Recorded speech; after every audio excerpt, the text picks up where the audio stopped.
Certeza que muitos de nós, jornalistas, já sonhamos em escrever matérias que mudariam o mundo. O que a gente não sabia era como funciona na prática a realidade de uma redação jornalística. Pautas, furos, fontes, prazos, uma série de fatores que podem acelerar ou trancar os planos do dia. Querem saber o que acontece nesse lugar tão pulsante que é uma redação? Então não sai daí.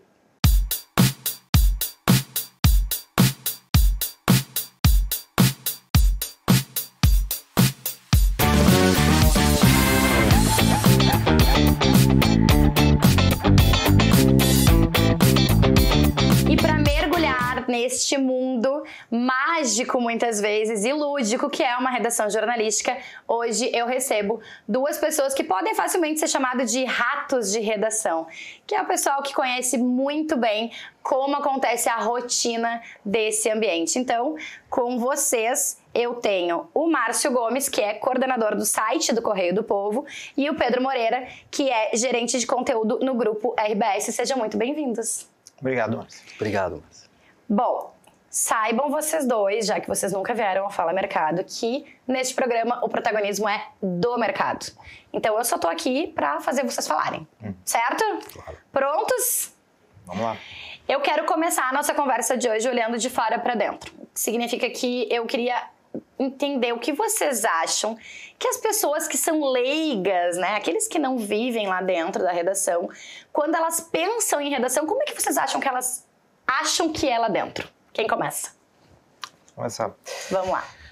Eu acho que a redação, historicamente, sempre teve um caráter e uma visão, pelo menos de quem ou está estudando jornalismo, ou quem imagina o que acontece por trás das câmeras, dos microfones, enfim, de ser um lugar pulsante, né? De ser um lugar de muita movimentação, de uma falta de rotina, de uma coisa muito atrapalhada, não digo atrapalhada talvez, mas uma coisa muito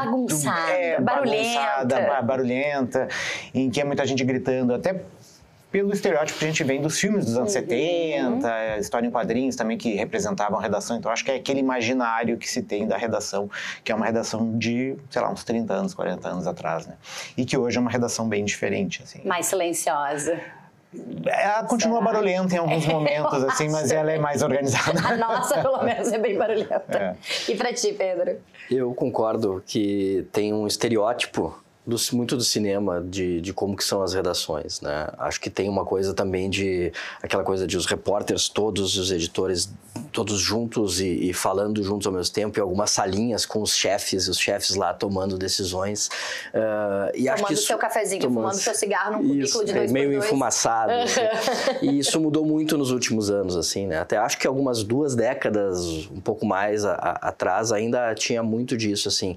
Mas hoje a redação, ela é muito mais horizontalizada, né? A gente tem várias áreas dentro de uma grande redação, mas as decisões são muito mais discutidas entre todas as áreas, os chefes estão muito mais junto com as pessoas, a operação é muito mais plena ao longo do dia, assim. Então, acho que se alguém entrasse hoje numa redação e visse, ia ver muita gente jovem, junto com gente mais experiente, uma mescla e muito mais diversidade do que a gente tinha nesse estereótipo que se tem do que é uma redação de jornal. Ontem mesmo a gente eu conversava com outras pessoas e a gente falava sobre isso, né? O quanto realmente a redação jornalística, ela tem como característica essa, não só a multidisciplinaridade, mas a questão da faixa etária, né? De pessoas bem mais experientes com pessoas muito jovens convivendo num mesmo ambiente, né? Realmente, o que é muito saudável, né? Mas, enfim. Bom, olha aqui, eu quase derrubei meu tablet, inclusive. Eu queria que vocês relatassem para nossa audiência, que é o nome do nosso episódio hoje, né? Rotina numa redação jornalística. Se é que a gente pode dizer que existe rotina nesse espaço. Mas assim, se a gente for pensar num dia mais tranquilo numa redação, como que as pessoas podem entender que funciona o dia numa redação jornalística? Eu acho que são várias rotinas. Eu acho que não é uma rotina só, né? Como o Pedro falou, são várias áreas diferentes interagindo, né? Com papéis diferentes, mas que acabam produzindo às vezes o mesmo conteúdo, às vezes com conteúdos díspares, assim. Então tu tem uma arrancada, né, que provavelmente é no começo da manhã ali, que tu já tem uma previsão de pauta ou de estrutura de produção de conteúdo, né? E isso vai sendo alterado ao longo do dia à medida que os fatos vão acontecendo, porque mesmo que uma rotina, um dia seja normal, né, que não tem um grande evento, esses grandes eventos acabam gerando pequenas outras ocorrências, assim, que tu tem que acabar seguindo em algum ponto, assim, né? Então, é uma pauta já prevista, mas daqui a pouco um entrevistado fura, daqui a pouco dentro dessa pauta surge uma outra em que abre espaço para te produzir um outro tipo de conteúdo, então tu vai moldando essa tua rotina, assim. Mas é um processo que parece ser desestruturado ou bagunçado, mas não, é algo que flui, pelo menos ali na nossa redação, é algo que acontece naturalmente. As pessoas, talvez por já virem de universos diferentes e experiências diversas e faixas etárias diversas, cada um tem o seu horizonte dentro do próprio pensamento, e isso acaba adequando na produção que tu vai fazendo. Não sei se ficou muito claro, mas é um pouco isso, assim, é uma rotina, arranca com a pauta, e à medida que essa pauta vai sendo modificada ao longo do tempo, tu vai adequando as áreas para que isso consigam responder, assim, de uma forma mais rápida e que aproveite melhor o conteúdo que tu tem para produzir, assim. A verdade é que a maior parte dos dias são tranquilos, né? Até vou bater na mesa aqui, porque a gente que é de redação sabe que quando alguém diz que o dia tá tranquilo, tá calmo, vem um factual enorme e acontece alguma coisa, né? Mas realmente, como tu disseste, né, o planejamento, ele é o que rege a rotina da redação, né? Vou dar um exemplo mais prático de como seria um dia nosso lá, né? O dia começa a ser pensado no dia anterior, né? Às vezes na semana anterior, mas vamos falar como um dia, né? No final do dia anterior, a coordenação dos times já faz um pré-planejamento do que vai ser a largada do dia seguinte e o que vão ser as apostas do dia seguinte. Então, esse time ali de noite, de coordenação, discute como vão ser o aproveitamento das pautas, o que vai ser feito, para quando largar de manhã cedo, já ter uma ideia, quem está ali de manhã coordenando já sabe como vão ser as coisas, quem vai fazer o que está previsto, o que não está previsto, né? Nós temos uma reunião de manhã, umas 7 da manhã, umas 8h30, em que daí se faz um alinhamento mais definitivo de como é que vai ser o dia, para ver como vão ser também as mudanças que podem acontecer ao longo da rotina. Então, assim, o dia começa antes, e a semana começa uma semana antes, e o mês começa uma semana antes. Mas eu também costumo dizer para todo mundo, assim, que a pauta, a previsão, ela existe para ser derrubada.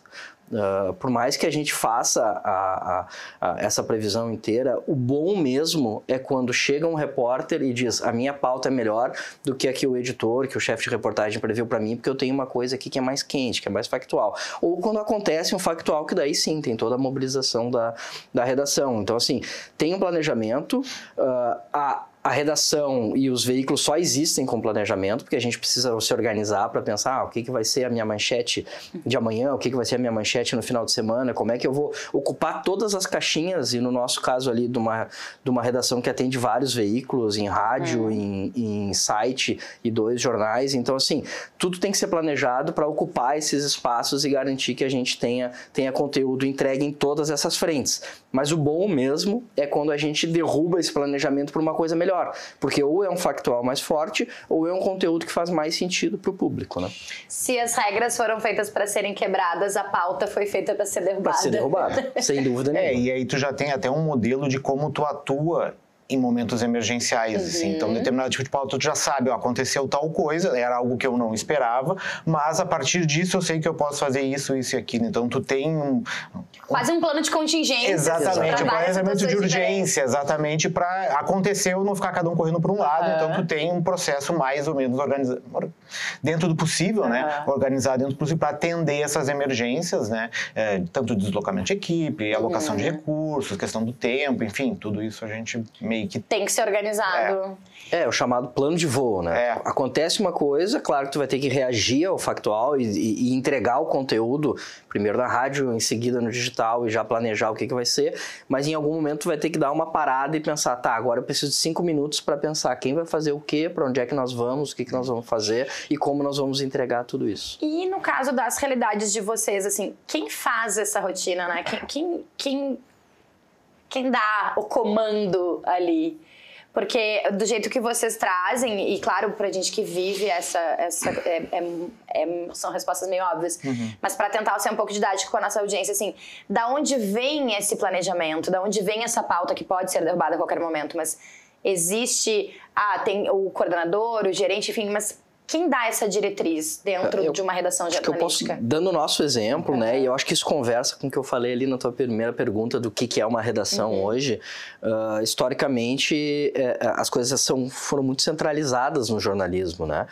E acho que há muito tempo já isso vem mudando, então é tudo muito mais horizontal hoje. Então as decisões são tomadas por algumas pessoas que definem a pauta. Claro que tem diretrizes editoriais que são das empresas, tem uma linha editorial que é garantida pela gerência, pela gerência executiva, mas a operação do dia a dia é feita pela coordenação das diferentes áreas em parceria, que vão se conversando ao longo do dia e definindo como vai ser a cobertura. E eu acho que isso é muito mais rico, porque daí tu tem várias pessoas discutindo qual decisão vai ser tomada, com visões diferentes que te fazem entregar percepções diferentes também do conteúdo para o público. E a chance de fluir mais, porque essas pessoas sabem as rotinas dos seus grupos. Isso tem que estar muito organizado e azeitado para funcionar, né? Sim. Não pode ser uma coisa assim, eu vou ter uma ideia louca agora e vou fazer. Não, quero fazer assim, ninguém. Pessoal. Pessoal, agora eu decidi que vai ser diferente. Eu vou solo. É um pouco isso, assim, eu acho que sempre depende do tipo de cobertura que a gente vai fazer, né? Uma coisa é a cobertura diária, né? Do buraco na rua, sei lá, divulgação de uma pesquisa eleitoral, uma pesquisa do IBGE. Então, tem essas coisas mais factuais, corriqueiras, que daí é uma coisa que é administrada a nível de edição. Ali os editores acabam, né, lidando melhor com aquilo ali, sabendo como fazer, quem deslocar, como abordar e tal. E tem aquelas coberturas maiores, né, que são coberturas, não digo institucionais, mas aquelas coberturas que toda a redação mobiliza força-tarefa, assim, Copa do Mundo, Olimpíada, a própria eleição, que daí é um pouco diferente, daí são decisões que vão desde cima e vão baixando e as áreas vão se reestruturando. Mas tem um norte em que tu vai tomando, seja no nível de gerência, ou até de direção, ou até comigo de coordenação, em que a gente vai dando as diretrizes de por onde a gente vai agir, daí o pessoal a partir daí se desloca. Sim, ainda que exista essa questão de uma gestão mais horizontal, também existe uma ordem, pelo menos, até que se ramifique, né? Porque precisa ser naturalmente organizado. Como aqui a gente está falando de mercado, né? Eu acho que um ponto que é para trazer também é cada vez mais as redações estão entendendo que elas podem aproveitar mais o seu conteúdo dentro da estratégia da empresa, assim, né? Da estratégia de negócio da empresa. Então, assim, cada vez mais áreas como de B2C ou B2B, elas são envolvidas, por exemplo, eu tive um plano de uma cobertura especial de alguma coisa específica, então eu vou montar editorialmente o meu plano e vou falar com essas áreas para dizer, olha, nós estamos prevendo fazer isso aqui. Será que tem interesse da gente fazer uma ação específica para os nossos assinantes, entregar isso de alguma forma? Ou será que vocês querem levar isso para o mercado para oferecer para alguém patrocinar essa cobertura? Então, isso também está cada vez mais inserido, não na definição do que é o conteúdo, mas para o aproveitamento do conteúdo da melhor forma possível para a estratégia da empresa. Sim, o jornalismo hoje ele não é mais a redação jornalística, né? Dentro dela não é só vista como vamos salvar o mundo com as nossas pautas. Precisamos pagar boletos. Acho que a gente tem, óbvio que o cerne da nossa profissão salvar o mundo. É social, exato, ser relevante socialmente e atuar para uma sociedade melhor. Mas é claro que nós estamos falando do negócio e se a gente conseguir ter um aproveitamento quanto melhor do que a gente faz, melhor. É que a redação hoje ela produz uma gama variada de conteúdos, assim, né? Seja por influência de rede social ou de qualquer outro tipo de agente externo, assim, a redação ela tem que produzir conteúdos que captam a atenção dos leitores, dos anunciantes, em diversas pontas. Então, tu tem que planejar tua produção de conteúdo e tem que entender o que cada conteúdo que tu faz é específico para qual público, assim. E daí, a partir do momento que tu formula essas produções, assim, um podcast aqui, um vídeo ali, uma cobertura multimídia lá, tu consegue entender, a partir da tua organização prévia, né, o que aquilo ali vai atingir e qual o impacto que aquilo pode ter no público específico. Assim. Então, tu consegue direcionar um pouco melhor, assim, as formas em que tu vai atuar. Não fica aquela coisa, né, meio aleatória ou perdida, não sei o que eu vou fazer, para onde é que eu vou agora. Mas é um pouco isso, assim. E pensar também que quando especialmente essas lideranças têm essa visão mais do negócio, né? Lembrar que, apesar de jornalistas, nós também temos outros públicos, né? Não só os leitores, telespectadores, internautas. A gente tem os anunciantes, a gente tem governo, a gente tem comunidade, a gente tem, enfim, todo o impacto que aquele negócio, enfim, ainda que esse negócio seja extremamente social e com uma função muito específica na sociedade, precisa agir, tá? Vocês certamente já viveram transformações nas redações que vocês atuam, né? Porque a gente está falando aqui, para quem não, eu vou reforçar aqui para nossa audiência, a gente está falando com representantes de 2 veículos absolutamente consolidados, né? Correio do Povo aí, centenário, a Zero Hora, não a Zero Hora, né? Porque hoje a gente está falando de Zero, Diário Gaúcho, a Rádio Gaúcha e GZH, né? Da redação integrada. Mas aí a gente está falando de pelo menos 60 anos, né, eu acho. 60 anos. 60 anos RBS 60 TV, anos né? Da então, Zero Hora também. Zero também. Então, assim, são veículos extremamente consolidados.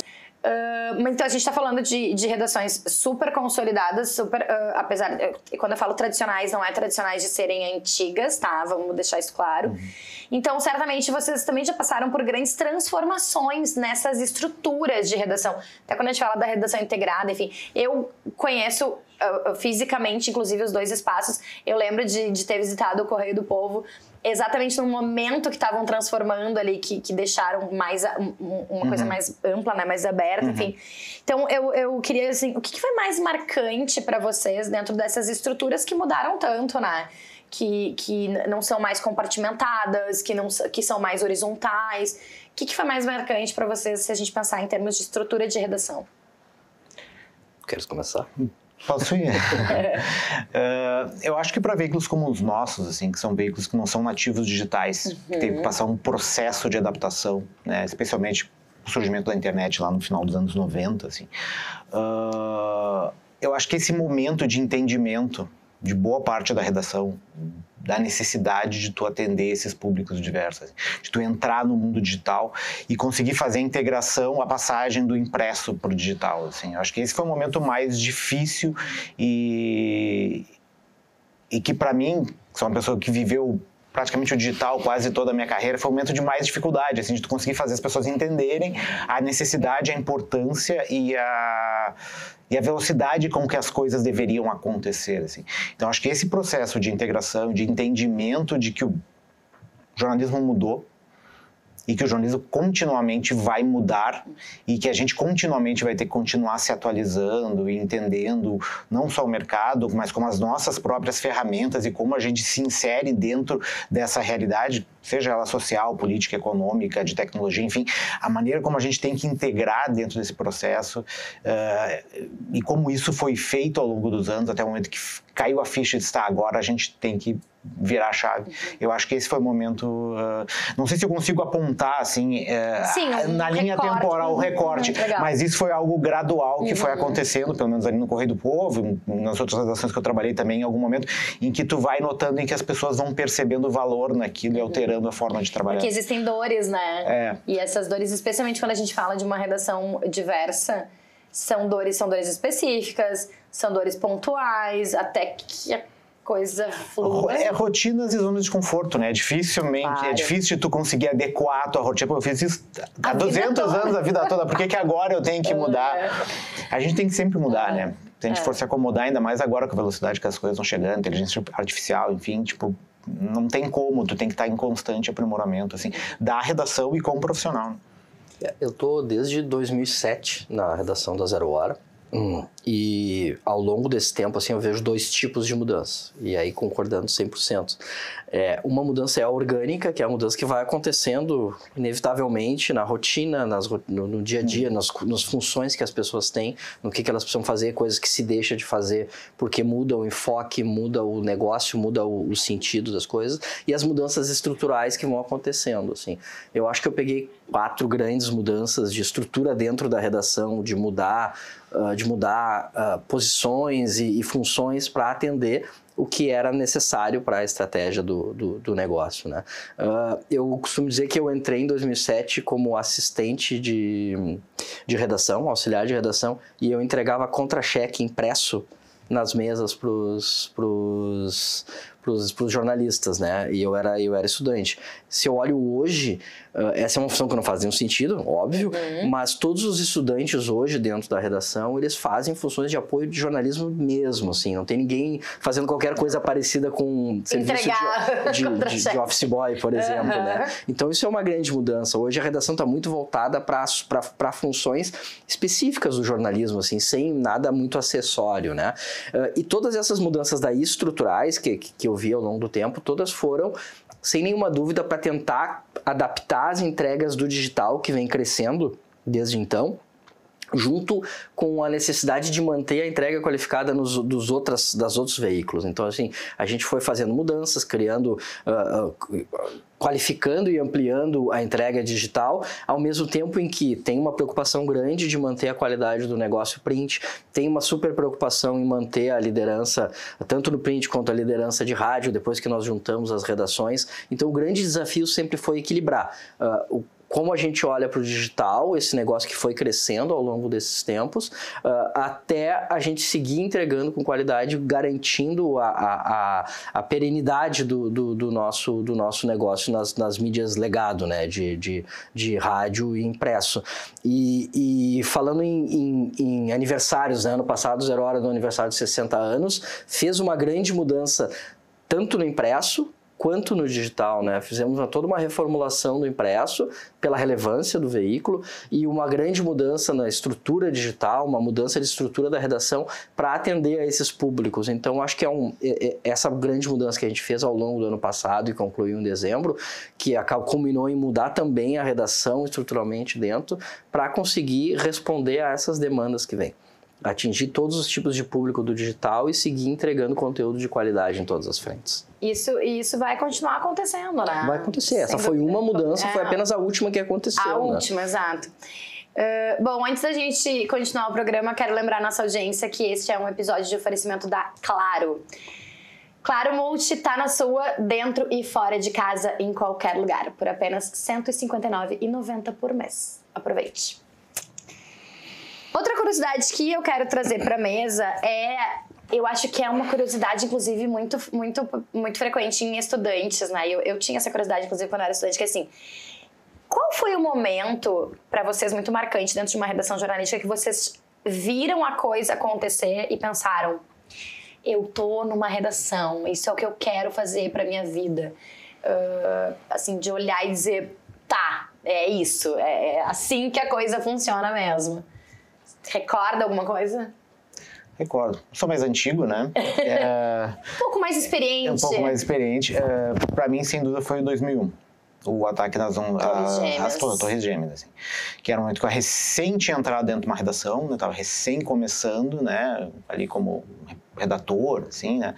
E daí acontece aquela coisa cataclísmica e que naquele momento ninguém sabia mais ou menos como agir, né? A internet também estava recém começando. E num cenário que, assim, as coisas iam acontecendo, ia se acompanhando, sei lá, pela TV, agências de notícias. Tu ia pra TV, viu o que estava acontecendo, voltava, escrevia o texto, botava em tempo real e tu ia fazendo essa atualização daí. Daqui a pouco alguém gritava alguma coisa, aconteceu outra coisa, caiu a segunda torre, tu ia... Então era aquela...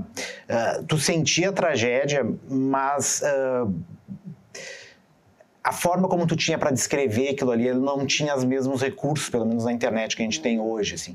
Então era difícil de tu conseguir espelhar a magnitude daquilo ali e a quantidade de informações que chegavam, assim. Mas mesmo assim tu via a redação pulsando, assim, as pessoas correndo, gente chegando mais cedo, chegando um monte de pizza dentro da redação, assim, tô trazendo pizza para vocês, que eu não sei que horas vocês vão sair daqui, né? Por causa né, a gente não sabia se ia ter um ataque em seguida, né? Era a história sendo construída. Então acho que foi a grande primeira cobertura em tempo real, assim, do jornalismo. E tá ali dentro, naquele momento, Foi realmente marcante. Acho que foi ali que a chavinha... A chave virou. Agora eu tenho certeza do que eu tô fazendo, é aqui que eu quero estar. A cachaça pegou, assim, daqui eu não quero sair mais. É daqui que eu quero ficar. Aqui. Muito bom. Foi isso. E pra ti, Pedro? Eu recebia os tópicos que a gente ia falar aqui e fiquei pensando, assim, né? E aí eu pensei em falar para uma outra frente, assim. Eu acho que na nossa profissão, para quem trabalha em redação, tu tem que estar constantemente te reapaixonando pelo que tu faz, entendeu? Então, assim, acho que a gente precisa de momentos marcantes que mostrem tanto a relevância do que a gente está fazendo para o público, né? Quanto a relevância para a gente enquanto profissional de realização. Eu pensei em 3 momentos diferentes da minha carreira, que são momentos que eu entendi relevantes, que são, a primeira é a tragédia da Kiss, com uma curiosidade, eu tinha família em Santa Maria nessa época, então eu tinha voltado de Santa Maria no sábado, de carro, e tinha voltado, porque a minha avó estava junto, enfim, tinha voltado, e aí no domingo de madrugada aconteceu isso, e aí me chamaram para a redação, e foi a primeira grande mobilização que eu vi, e já uma grande mobilização que envolveu uma preocupação bem maior com o digital. Em 2001 tinha poucas ferramentas, em 2013 já tinha uma realidade do digital ser relevante naquele momento, inclusive com uma atualização do que estava acontecendo, né?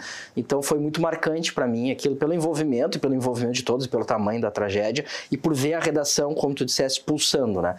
Muita gente trabalhando ali naquele momento, é aquela hora em que a gente não quer sair da redação, porque tu quer dar a tua contribuição.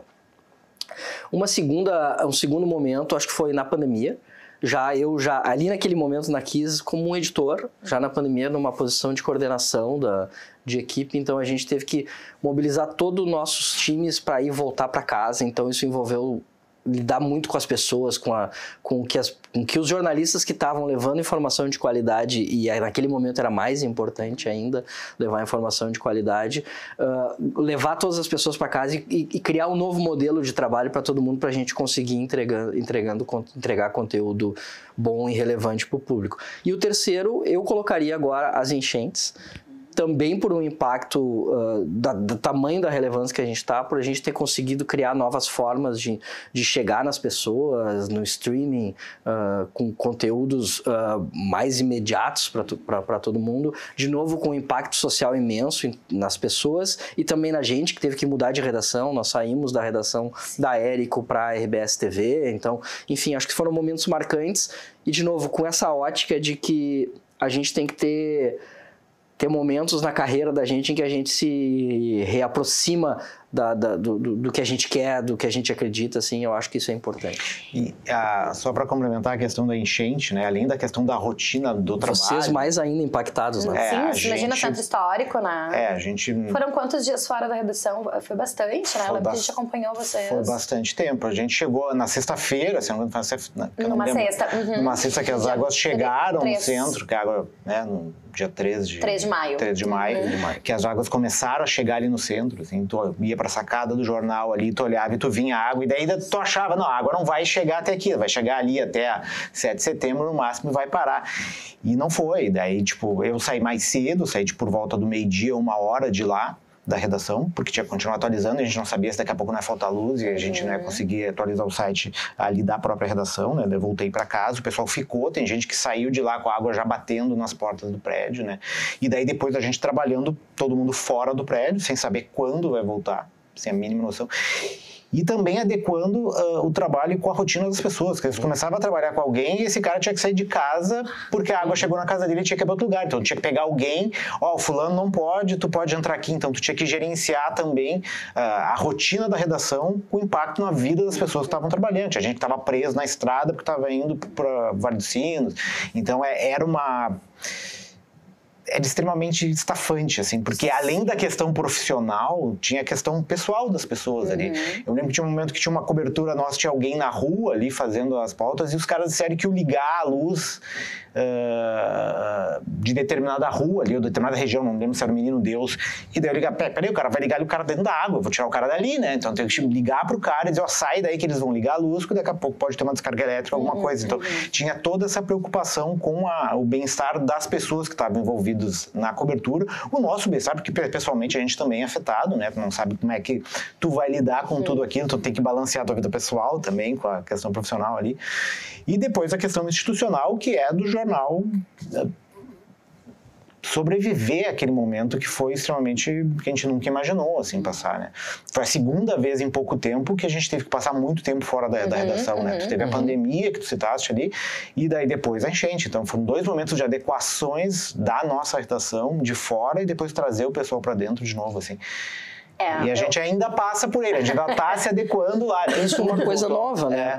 De todos os desafios que ao longo das décadas se teve, essa foi uma sequência de fatos muito próximos e numa realidade muito diferente. E eu costumo dizer assim que a pandemia, ela se arrastou, né? Ela foi nos matando assim devagar, ela foi nos corroendo, né? Porque tinha aquela coisa de não saber e muitas perdas de vidas, enfim. A enchente, pouquíssimo tempo depois, a enchente veio como um soco no nosso estômago, né? Porque foi assim, ninguém esperava por aquilo e aí também tem a diferença da pandemia, fique em casa, e das enchentes, saia da sua casa, então... Mas 2 coisas que me ocorrem, assim, ouvindo vocês, é muito legal ouvir essas coisas, porque acho que o Pedro... Ele resumiu muito bem, assim, que a gente precisa se reapaixonar pelo jornalismo de tempos em tempos. Eu sempre digo, todo dia 7 de abril, que é o dia do jornalista, eu faço alguma postagem dizendo aquela eterna relação de amor e ódio com a nossa profissão, né? Que é isso, de tempos em tempos a gente precisa dar essa regada. Mas uma coisa que eu achei interessante é que vocês trouxeram situações de crises, né? Então, aquela reflexão que a gente faz, que na crise a gente cresce enquanto equipe, enquanto pessoa, enquanto se reapaixonar, porque a gente lembra da nossa questão muito social, né? Que é, a gente tem uma função, uma missão com a sociedade, que é muito interessante de ver, assim, do quanto isso, apesar da crise, apesar da tragédia, porque a gente falou de Torres Gêmeas, a gente falou de enchentes, a gente falou de Boate Kiss, a gente falou de pandemia, que foram tragédias, né? Guardadas as devidas proporções e dentro dos seus contextos, mas o quanto isso, por outro lado, apesar de doer, e não só doer a questão pessoal e emocional, mas de doer jornalisticamente falando também, assim, que é coisa do como abordar como abordar a coisa das Torres Gêmeas, o limite, a ética, enfim, tem também essas dores mais emocionais. Então, muito interessante ver que na crise realmente todo mundo cresce, pessoal e profissionalmente. Mas nem tudo são flores, né? Nem tudo é lindo no jornalismo, né? Na redação jornalística, menos ainda.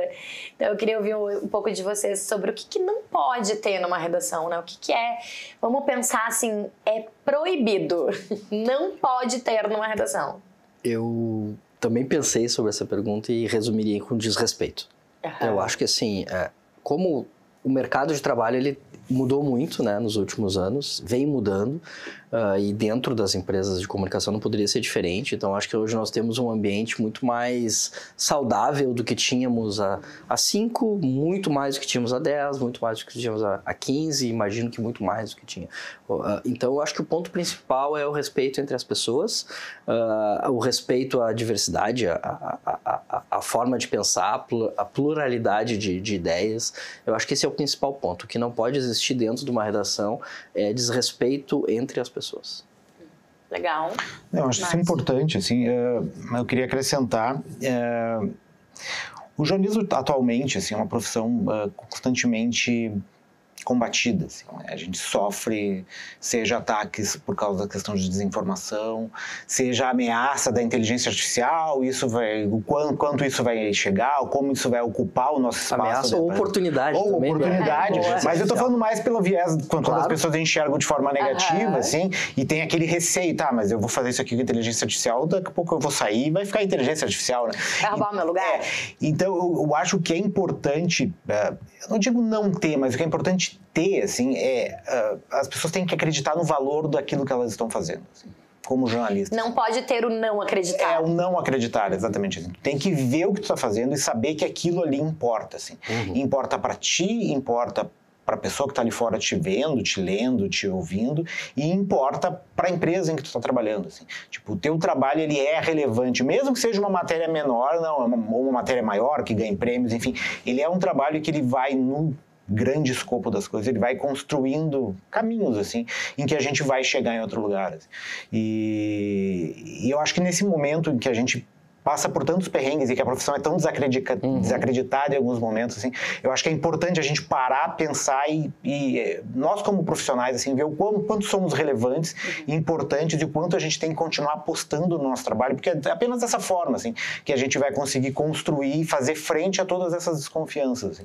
É quase como não se deixar contaminar pelo que os outros, pelo que de fora descredibiliza o trabalho de quem está lá dentro. Eu acho que para complementar, já que tu abriste essa frente do não pode ter, né? Não pode. Eu acho que não pode ter também acomodação. Né? Acho que a gente está numa profissão e numa área que, como tu disseste também, mudando, dentro da redação todos os dias mudando, tem muita inovação. A gente tem que ser inovador, a gente tem que buscar sempre isso. Então a gente não pode estar achando que o que a gente está fazendo naquele momento como um produto, né? Como um resultado, ele está 100%. A gente tem que estar olhando, faz sentido, o que eu posso fazer de diferente, para onde eu posso ir, como eu posso fazer, o que eu posso fazer a mais, enfim, eu acho que inovação é algo que não pode não ter.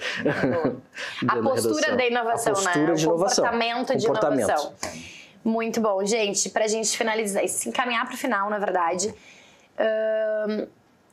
talvez eu vou deixar vocês um pouco em saia justa, mas não é, eu juro que não é essa o meu objetivo, mas assim, se vocês pudessem mudar algo nas redações, e eu não talvez assim, para deixar vocês menos desconfortáveis, assim, não quero saber do que o Márcio mudaria na redação do Correio, do que o Pedro mudaria na redação integrada da RBS, mas assim, em redações, né, essa coisa, sempre tem o que melhorar. O que vocês mudariam hoje?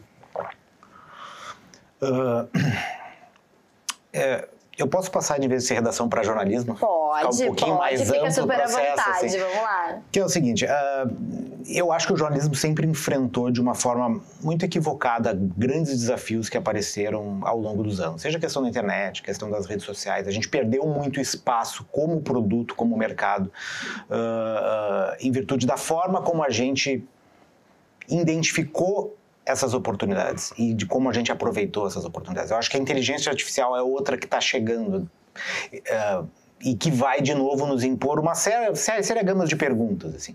E a maneira como a gente seguir o caminho pelo qual a gente trilhar nessa nova realidade é o caminho que vai nos moldar daqui para frente. Assim.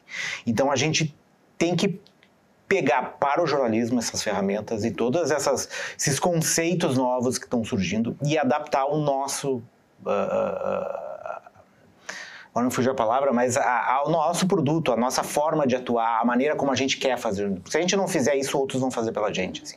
E a gente já entregou isso na mão das Big Techs em algum momento, assim, e esse é o momento da gente pegar essas novas ferramentas e essas novas oportunidades que surgem e a partir daí a gente adaptar e a gente moldar o nosso futuro. É difícil, a gente vai errar, né? Mas se a gente não tomar esse processo pela mão em algum momento, eu acho que a gente vai talvez sofrer um baque muito maior do que quando a gente perdeu publicidade para as redes sociais ou perdeu relevância para o Google, enfim, outros momentos desses definidores da profissão que nos jogou para um outro lado em que a gente teve que se readaptar e daqui a pouco entrar nesse processo para não perder relevância. Assim. Então, eu acho que é um momento que a gente tem que... a gente está num momento meio que de definição, assim, de para onde é que a gente vai, mas mais do que negar esses novos processos, a gente tem que trazer eles para dentro da nossa... E ser protagonistas. E ser protagonistas. Assim. Eu acho que esse interessante. Eu iria na mesma linha, assim, eu acho que a gente tem que a profissão tem que estar aberta às mudanças e embarcar nelas e remar junto com as mudanças e não remar pro lado contrário das mudanças. Assim, então, para falar de outra coisa também, eu acho que a profissão, A área precisa sempre, cada vez mais, ser mais plural, ouvir mais lados, ouvir mais ideias diferentes para todos os lados, ideológicos, de sociais, enfim, acho que a gente tem uma sociedade muito diversa, tem conservadores, tem progressistas, tem pessoas mais religiosas, menos religiosas, e eu acho que a gente tem que buscar cada vez mais ser mais plural e ouvir todos esses lados para qualificar e conseguir chegar a esses públicos da melhor forma possível. Muito bem. Gente, adorei. Eu, obviamente, sou suspeita, né? Porque vivo isso e escolhi essa profissão tanto quanto vocês. Então, muitíssimo obrigado pelo tempo, pelos compartilhamentos, opiniões e por desmistificar um pouco o que é uma redação jornalística, né? Que talvez a gente possa ser um pouco esses estereótipos que nos colocam. Às vezes eu fico tentando também pensar um pouco na publicidade, né? Porque também sofrem um pouco dessas questões do estereótipo da agência, né? Mas é poder... quem vê close não vê corre, né? Então, assim, é muito mais trabalho e muito menos glamour do que se pensa. O jornalismo é feito por pessoas, né? Por pessoas. Os jornalistas são pessoas, erram, acertam, sempre buscam acertar, na maior parte das vezes. Eu acho que isso é o fundamental aqui. Aliás, a gente sempre fala isso e é muito bom ouvir que não sou só eu aqui sempre a chata dizendo, independente da ferramenta, independente do futuro, independente da tecnologia que vem para agregar, que é meio e não pode ser fim, no final das contas são pessoas. E no nosso caso, também gosto muito, um dia eu ouvi de um professor, eu nunca mais esqueci essa frase, que é: somos todos formados em comunicação social e a gente nunca pode esquecer da palavra social. Então, muito obrigada, meninos. Obrigado. Muito obrigado. E para vocês que ficaram com a gente até aqui, muito obrigada pela sua audiência, pela sua companhia. Lembrem, curte, comenta, compartilha, te inscreve no canal e ativa o sininho para o YouTube te avisar sempre que tiver conteúdo novo. E aqui no Fala Mercado sempre tem. Eu te espero semana que vem. Tchau, tchau.